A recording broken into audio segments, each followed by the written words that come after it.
जो बामसेप की 41वें राष्ट्रीय अधिवेशन में जो मुस्लिम साथी देश के कोने कोने से आते हैं उनके लिए ये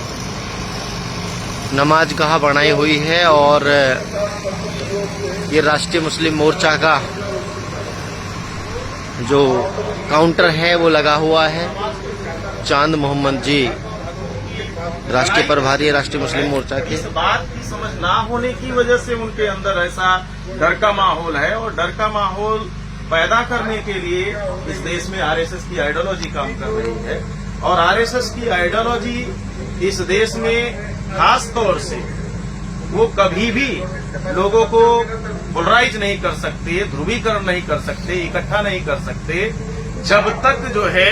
वो हिंदू मुसलमान के नाम पर फसादात पैदा करें। तो फसादात पैदा करने के लिए उन्होंने एंटी मुस्लिम लिटरेचर लिखा,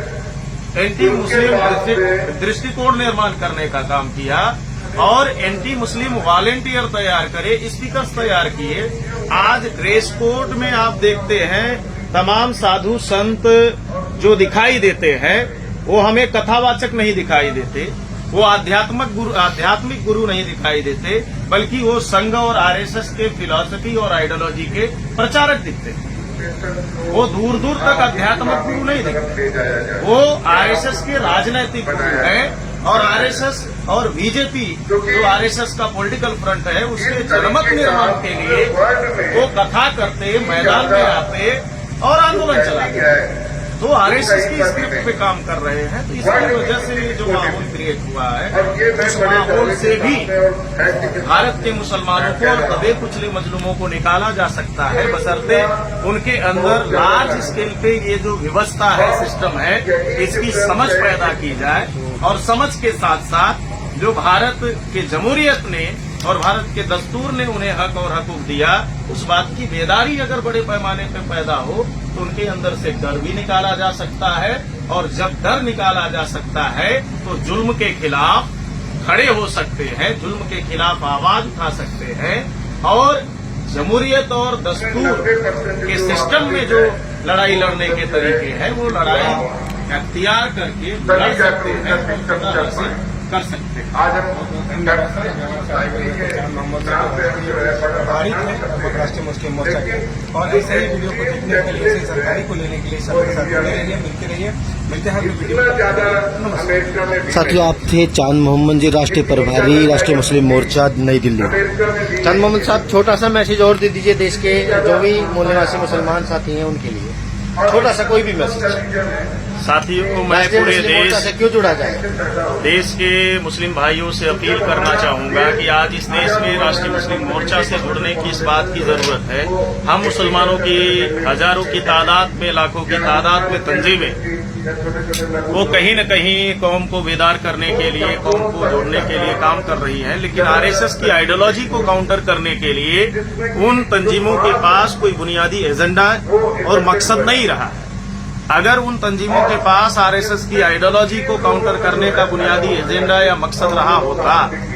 तो आज मुसलमानों की मॉब लिंचिंग क्यों होती, मुसलमानों की फर्जी गौकसी के नाम पर कत्लेआम क्यों होता। हरियाणा जैसे राज्य में जो है जुनैद और नासिर को बजरंग दल के गुंडे,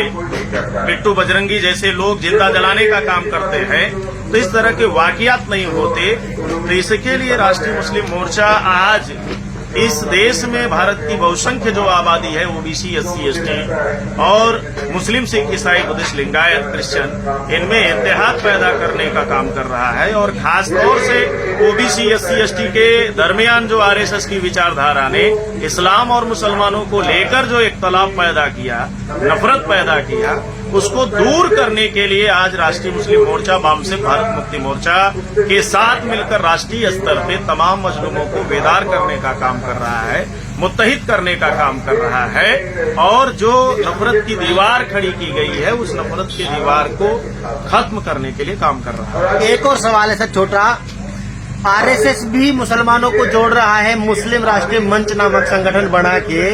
तो मुस्लिम राष्ट्रीय मंच और राष्ट्रीय मुस्लिम मोर्चा में क्या बुनियादी फर्क है? राष्ट्रीय मुस्लिम मंच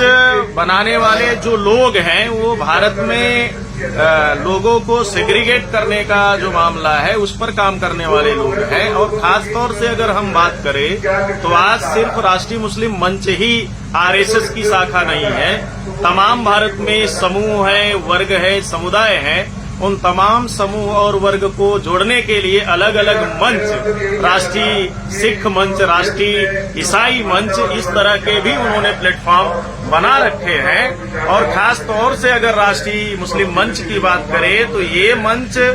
उस व्यक्ति के हाथ में इस मंच की बागडोर है जो अजमेर बम ब्लास्ट का मास्टरमाइंड है, रहा है, इंद्रेश कुमार। ऐसे व्यक्ति के हाथों में बागडोर है। ऐसे लोग मुसलमानों के खिलाफ इस्तेमाल करने के लिए इस तरह का बनाया गया प्लेटफॉर्म है। आपको बीते दिनों आपको याद होगा उत्तर प्रदेश में जब पूर्ण बहुमत की सरकार आई योगी की, तो उसमें कैबिनेट मंत्री हुआ करता था वसीम रिजवी नाम का आदमी, जो पूर्व में राष्ट्रीय मुस्लिम मंच का पदाधिकारी हुआ करता था और पुराने पाक की 30 आयतें खत्म करने के लिए सुप्रीम कोर्ट गया। इससे ये साबित होता है कि ये जो राष्ट्रीय मुस्लिम मंच बनाया गया है ये मुसलमानों के ही खिलाफ इस्तेमाल करने के लिए आरएसएस ने बनाया गया प्लेटफॉर्म है और मुसलमानों को टूल्स के तौर पे इस्तेमाल करने वाला प्लेटफॉर्म है। और दूसरी घटना हम लोगों ने देखा होगा, नुपुर शर्मा जो बीजेपी की राष्ट्रीय प्रवक्ता रही, नबी के शान में गुस्ताखी की, जब वो मामला देश और दुनिया में बड़े पैमाने पे उठने लगा तो उसको काउंटर करने के लिए, उसको पर्दा डालने के लिए राष्ट्रीय मुस्लिम मंच से जुड़े हुए उदयपुर में 2 नौजवानों को लगाया और एक ओबीसी टेलर का लाइव मर्डर कराया। तो जो मामला नबी के शान में गुस्ताखी का देश और दुनिया में उठ रहा था उस पर पर्दा डालने का काम किया। तो मुसलमानों के खिलाफ ही मुसलमानों का इस्तेमाल करने के लिए बनाया गया ये आरएसएस का राष्ट्रीय मुस्लिम मंच है। तो इसलिए मैं देश भर के मुसलमानों को अपील करना चाहता हूं कि ऐसे आरएसएस की शाखाओं से, ऐसे नफरतवादी संगठनों की शाखाओं से